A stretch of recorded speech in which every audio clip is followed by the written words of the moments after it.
BNR golden diamonds తరుగు తక్కువ బంగారం ఎక్కువ ఇప్పుడు మన వైజాగ్ లో.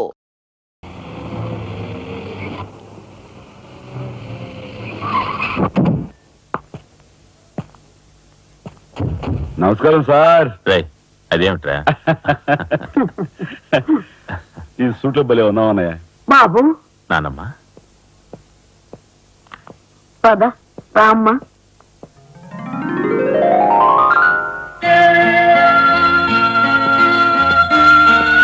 బాబు వదిన, నీ సర్వస్వం మా కుటుంబం కోసం ధారపోసావు. అటువంటి నువ్వు సౌభాగ్యం కోల్పోవడం మా దురదృష్టం.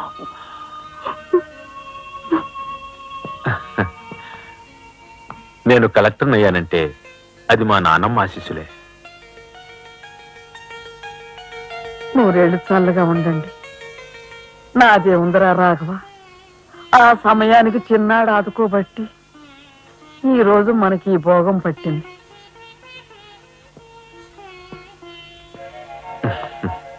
నువ్వు లేకపోతే నేను లేని తమ్ముడు. You are my friend, philosopher and guide.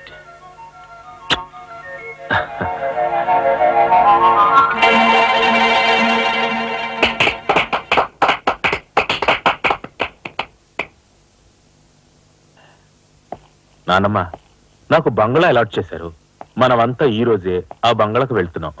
మన గ్యాంగ్ అంతా ఆ బంగ్లాకి ఎందుకన్నయ్య? చూడు రాజా, నేను ఐఏఎస్ పాస్ అయింది మనం వేరు వేరు కాపురాలు పెట్టడానికి కాదు. మీరందరూ అక్కడ రాకపోతే నాకు ఆ కలెక్టర్ గిరి అక్కర్లేదు. అంత మాట అనుకురా రాఘవ.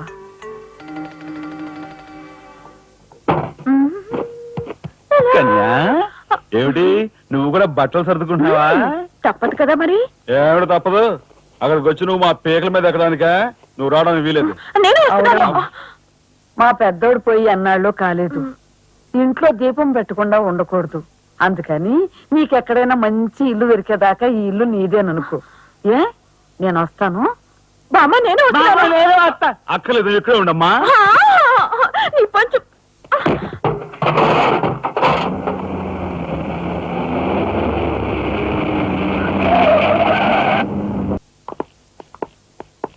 రానమ్మా రా.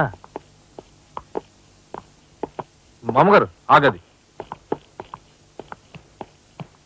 రావాయలుడు కమాన్ రా. మీ తమ్ముడు టాక్సీ తోలుకు బతుకుతానని మా నాన్నతో అంటున్నట్ట. ఇదేమన్నా బాగుందా? తప్పే ఉంది. తప్పే ఉందా? కలెక్టర్ గారి తమ్ముడు టాక్సీ డ్రైవర్ అంటే అవమానం కదండి. మా తమ్ముడు చేయన్నారని తన మీద వేసుకుని నన్ను చదివించాడు. వాడు జైలుకెళ్ళి ఇచ్చిన డబ్బుతో కలెక్టర్ అయినందుకు నేను సిగ్గుపట్టం లేదు.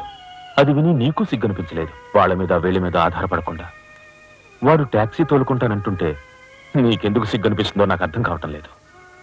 నేను సిగ్గుపడే మాటలు ఇంకెప్పుడూ మాట్లాడుకో.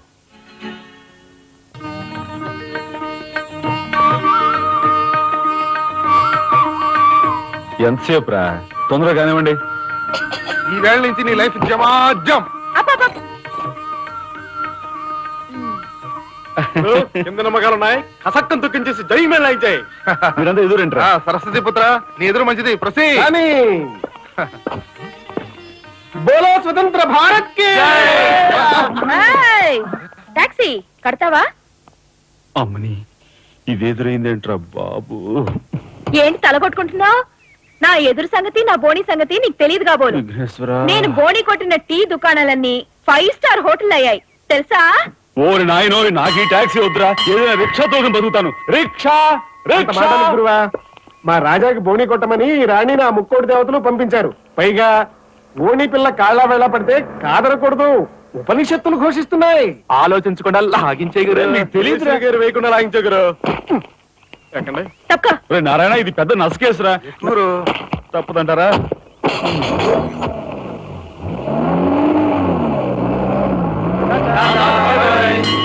మనిద్దరం జీవితంలో కలిసి ప్రయాణం చేయాలని దేవుడు రాసి పెట్టాడు.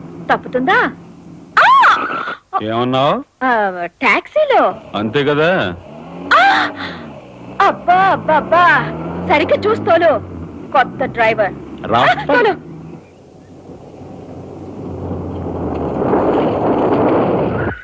వచ్చిందిగే.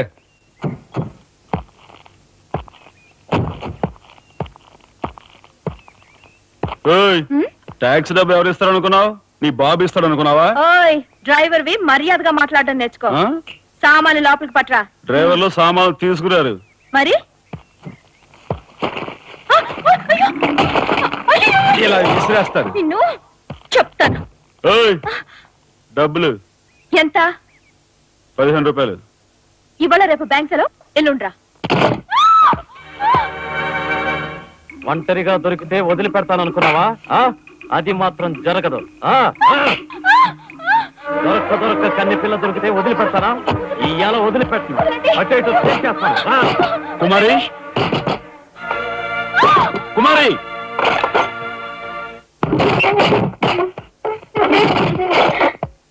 ఎక్కడికి పోతావో చిన్నవాడా, నా చూపుల్లో చిక్కుకున్న వన్నకాడా. ఎక్కడికి పోతావో చిన్నవాడా.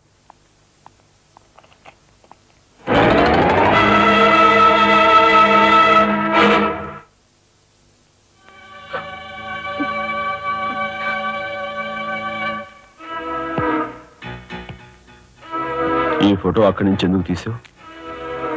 హాల్ అందంగా ఉండాలని. అందంగా ఉండాల్సింది హాలు కాదు, మనుషుల మనసులు. ఇదిగో చూడు, నా సంగతి నీకు పూర్తిగా తెలిసినట్లేదు. మర్యాదగా ఫోటో తీసుకెళ్ళి అక్కడ తగిలించు. 10 మంది వచ్చిపోయే ఇంట్లో దిష్టి బొమ్మలా ఈ చెత్త ఫోటో ఎందుకు? మా వదిని పిల్లల్ని చిన్నచూపు చూస్తూ అడుగున అవమానాలు పాలు చేస్తున్నా. దానైనా క్షమించచ్చావో కానీ చనిపోయిన వాళ్ళు అవమానిస్తే మొత్తం నీ ప్రాణాలు. ఏం చేస్తావు? ఏమైనా చేస్తాను. Shut up! You shut up! రాజా,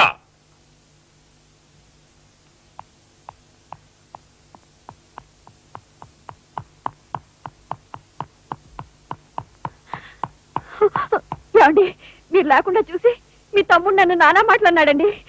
ఇదిగో ఈవిడేమో చేతికందినవని కాజేసే రకం.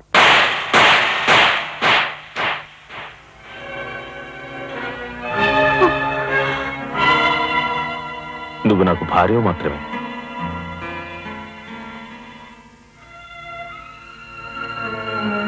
వీళ్ళంతా నా ప్రాణం.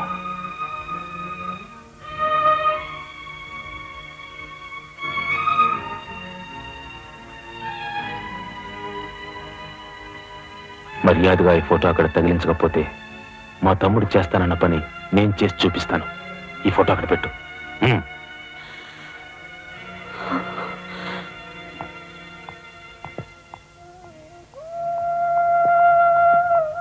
సారీ అన్నయ్య. జరిగిన దానికి నేనే సారీ చెప్పాలి.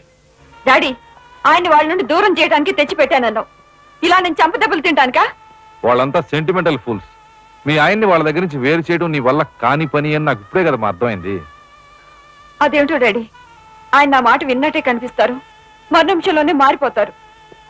సెంటిమెంట్ లో ఉన్న వీక్నెస్ ఏదమ్మా. ఓ పంచి, ఆ విషయం ఈ పోలీసు బుర్రకు వదిలేసాయి. వాళ్ళ సంగతి నేను చూస్తాను. రాజమండ్రి వీడియో హోమ్ వాళ్ళు మీరు హోమ్ మినిస్టర్ అయిన సందర్భంగా మీకు సన్మానం ఏర్పాటు చేశారండి. ఎవడికి కావాలా బోడి సన్మానం? ఘనంగా నేను అక్కడికి వెడితే చింపులుగా ఓ చాలువ కప్పి నెత్తిన ఒక కత్తెర టోపీ ఎడతారు. కలిసి వచ్చే కట్టిప్పు. ఇది సెంట్రల్ జైల్లో ఉన్న ఒక అతను ఫిరోల్ కోసం పెట్టుకున్న పిటిషన్ అండి.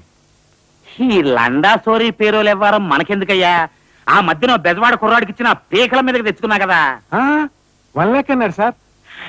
ఎంత? 1 lakh అండి. అయితే వాళ్ళని ఆడతా పాడతా లచ్చ తప్పులు చేసుకోమను, ఆనందంగా ఎట్టేస్తాను సంతకం. పొట్టిదా పొడుగుదా? పొడుగుదేనండి. మూడో కట్టిప్పు. ఎవరో రఘురామ్ అనే ఒకడిని ఏకాంబరం కనకాంబరం కలిసి మన లోకల్ ఎస్పీ తో మర్డర్ చేస్తూ ఉండగా ఎవడో ఫోటోలు తీశాడండి. పిటిషన్ తో పాటు ఫోటోలు కూడా పంపాడండి. ఎవడో కోన్ కిస్క గొట్టం ఏకాంబరం. ఏకాంబరం? అవునండి. మా ఏకాంబరం? అవునండి. అమ్మ, ఆ కత్తి తయ్యి.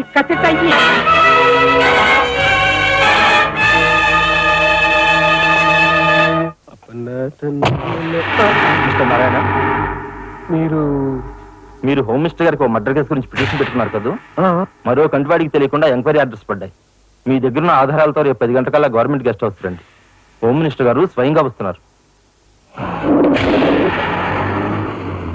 ఆహా, గాలి సుబ్బారావు గారు, ఈ ఊరు నుంచి ఎన్నికైన మీరు మాకింత న్యాయం చేస్తారని మేము కల్లో కూడా ఊహించలేదు.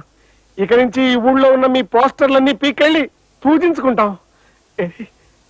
బోలో స్వతంత్ర భారత్ కి జై, గాలి సుబ్బారావు జిందాబాద్. ఏంట్రా నీ గొడవ?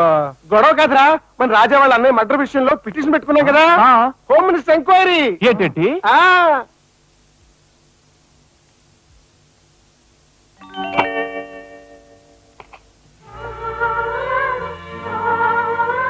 లక్ష్మి, పట్టు చీర కట్టుకుని ఒంటి నిండా నగలు పెట్టుకుంటే నువ్వు శ్రీ మహాలక్ష్మిలా ఉంటావు.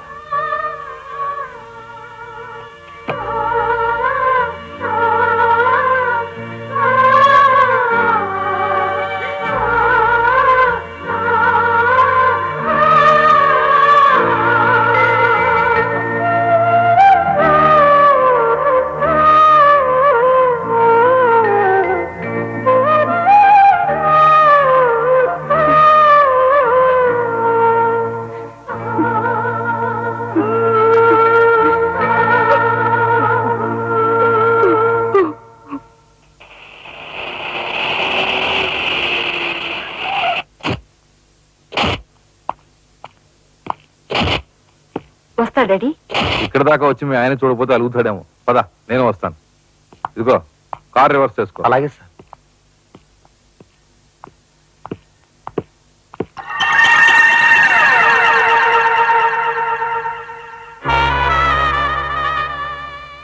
వాళ్ళని బయటికి పంపించే అవకాశం వాళ్లే మనకు కల్పించారు. అంటే చిన్నదారి, నీకు అర్థం కాదులే. నువ్వు ఒకసారి పైకి వెళ్ళి మీ ఆయన తీసుకురా. మిగతా విషయం నేను చూస్తాను. వెళ్ళి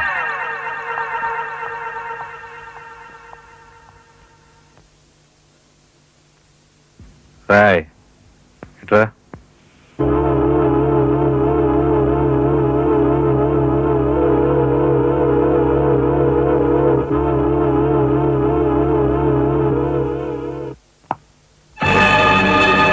ఎవరది?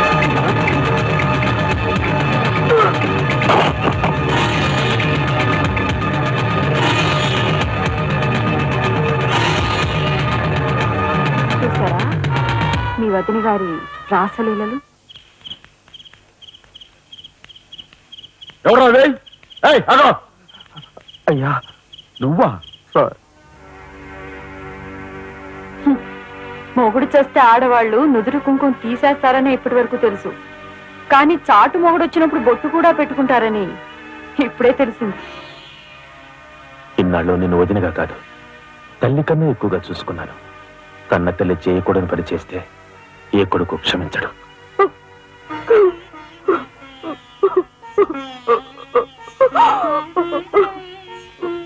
ఇది గౌరవస్తులుండే ఇల్లు. మీరంతా ఎక్కడుండాలో మీరే నిర్ణయించుకోండి. కలెక్టర్ గారు, గౌరవనీయమైన మేజిస్ట్రేట్ హోదాలో జడ్జిమెంట్ ఇచ్చే ముందు మనిషిగా ఒక్క నిమిషం ఆలోచించండి. ఇన్నాళ్ళు మాతో కలిసిమెలిసి పెరిగిన ఒక కుటుంబ సభ్యుడిగా ఎవరో ఎలాంటి వారో తెలుసుకుని మరీ తీర్పునివ్వటం మంచిది. మన కంటి కనిపించేవని నిజాలు కావు. ఈవేళ అన్నయ్య వదిన పెట్టుకున్న బొట్టు నిజం కాదా? కట్టుకున్న పట్టుచీర నిజం కాదా? నేను చూస్తుండగానే ఆ డ్రైవర్ ఇవిడి గది నుంచి బయటికి రావడం నిజం కాదా? ఇవి చాలవా, లేక అగ్ని పరీక్ష చేయించాలా?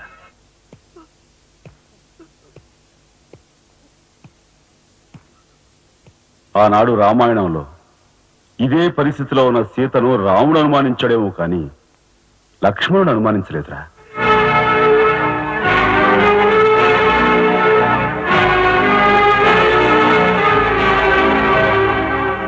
నాయనమ్మా, మీరు లోపలికి వెళ్ళండి. ఏమిటి చీచి? మీ అన్నయ్య ఇంట్లోంచి బయటికి పొమ్మన్నా ఇంకా ఉండేందుకు సిగ్గులేదు? సిగ్గా? ఆ సిగ్గు అనేది నీకు మీ నాన్నకు ఉంటే మమ్మల్ని ఇంట్లోంచి బయటికి పంపేందుకు ఇంత నీచమైన నాటకం ఆడుండేవారు కాదు. పెద్ద వదిని ఎలా రక్షించుకోవాలా అని తాపత్రయపడుతున్నావా?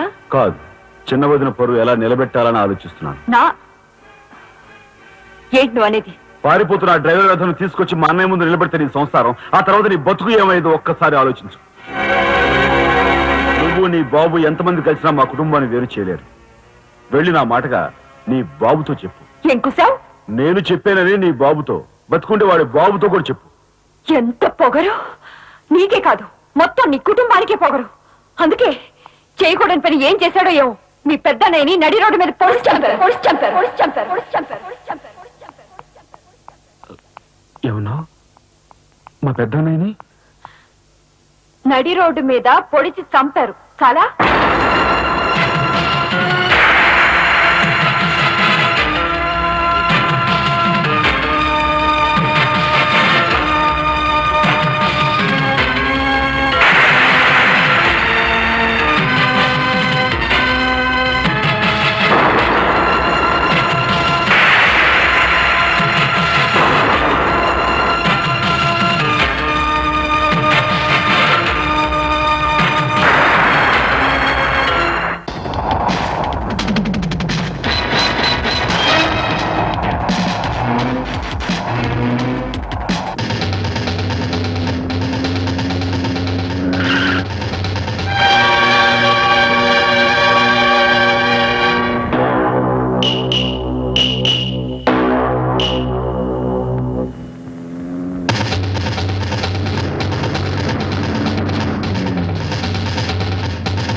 గురుగారు ఏమిటి ఎలా వచ్చారు?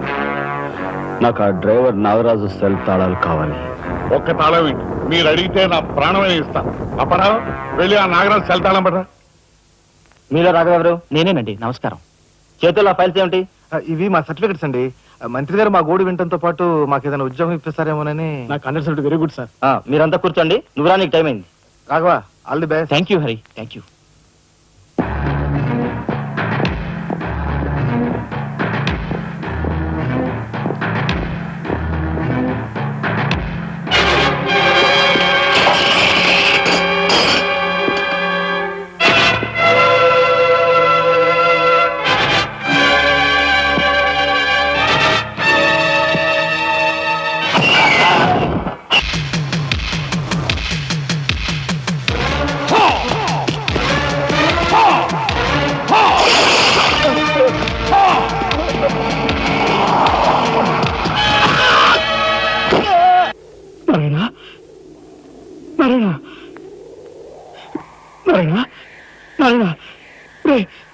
మాట్లాడరా నారాయణ. ఇదంతా ఎవరు చేశారా? వాళ్ళు పెద్దలేని ఏకాంబరం గాడు వాడి తమ్ముడు కలిసి చంపేశారు. అందులో ఎస్పీ గాడికి కూడా సంబంధం ఉంది. మరి ఈ విషయం ఇంతకాలం నాతో ఎందుకు చెప్పలేదురా? చెబితే ఆవేశంలో నువ్వేం చేస్తావని భయపడి చెప్పలేదు.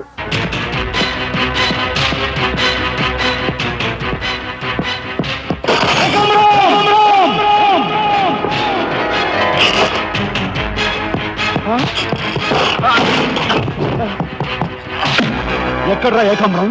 తెలియదు, నాకు తెలియదు. ఏకాంబరం, కనకాంబరం, సిద్ధాంతి అంతా పోలీస్ స్టేషన్కి వెళ్ళారు. సమయానికి నువ్వు లేకపోయావు కానీ ఎస్పీ తమ్ముడు చాలా చాకచక్యంగా నలుగురిని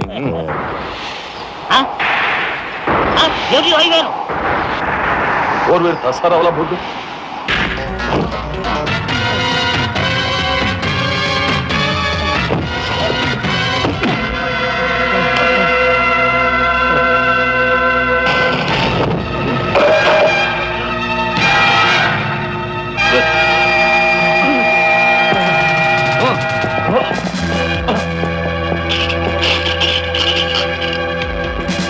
ఇంతకు ముందు మీరు చంపిన నలుగురిని మీరు చంపలేదని నిరూపించుకోవాలంటే వాడిని చంపకూడదు.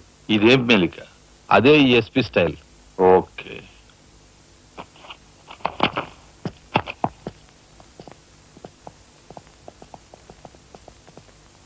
అంతా నిజమే చెప్తాను, అబద్ధం చెప్పను. మిస్టర్ జస్టిస్, బోన్లో ఉన్న ఈ ముద్దాయి నా బంధువు, మా అల్లుడు తమ్ముడు. జులాయిగా తిరిగే ఈ వ్యక్తి పట్టపగలే తప్పతాగి అకారణంగా తన ట్యాక్సీతో పోలీస్ స్టేషన్ ధ్వంసం చేయడమే కాకుండా అన్యం పుణ్యం ఎరుగుని తన నలుగురు స్నేహితులు ప్రాణాలు పోవడానికి కూడా కారకుడయ్యాడు. దానికి సంబంధించిన సాక్ష్యాధారాలను కోర్టు వారు పరిశీలించవలసిందిగా కోరుతున్నాను.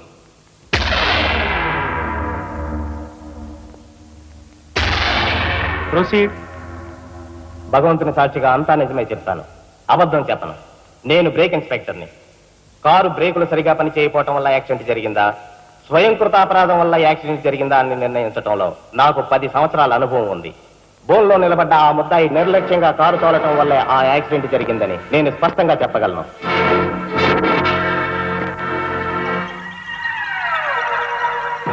దేవుని సాక్షిగా అంతా నిజమే చెప్తాను, అబద్ధం చెప్పను. కారు యాక్సిడెంట్ జరిగిందని 5 దేహాలు మా హాస్పిటల్ తేబడ్డాయి. అందులో 4గురికి ప్రాణాలు లేవు. ప్రాణం ఉన్న 5వ వ్యక్తి ఆ బోన్లో నిలబడి ఉన్న ముద్దాయినని నేను చెప్పగలను. ఆ 5గురు తాగారా లేదా అని నిర్ధారణ చేసేందుకు మా హాస్పిటల్ తేబడ్డారు. చేశాక తెలియని ఏమిటంటే వాళ్ళందరూ తప్ప తాగున్నారు. అంత తాగాక కారు తోలడం అంటే మాటలు కాదు. ఒళ్ళు తెలియని నా మత్తులో యాక్సిడెంట్ అయ్యేందుకు పూర్తి అవకాశం ఉంది. మిస్టర్ జస్టిస్, ముద్దాయి ఘాతుకు చర్యలను తెలియజేసే ఈ ఫోటోల్ని కోర్టు వారికి సమర్పించుకుంటున్నాను. ప్రత్యక్ష సాక్షిగా ఇదంతా నా సమక్షంలో జరిగిందని కోర్టు వారికి మనవి చేసుకుంటున్నాను. పరిశీలించండి.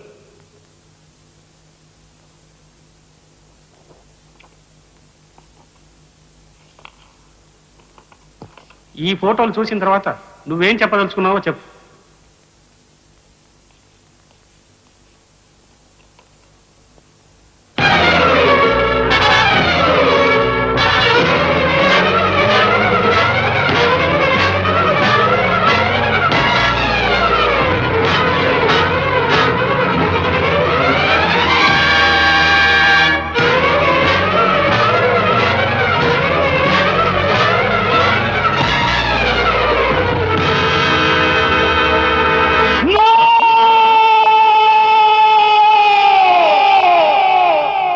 కేసు విచారణలో ఉండగా ముద్దాయి కొణిదెల రాజారాం రెచ్చిపోయి అందువల్ల ఈ కేసును మే 9వ తేదీకి వాయిదా వేయడమైనది.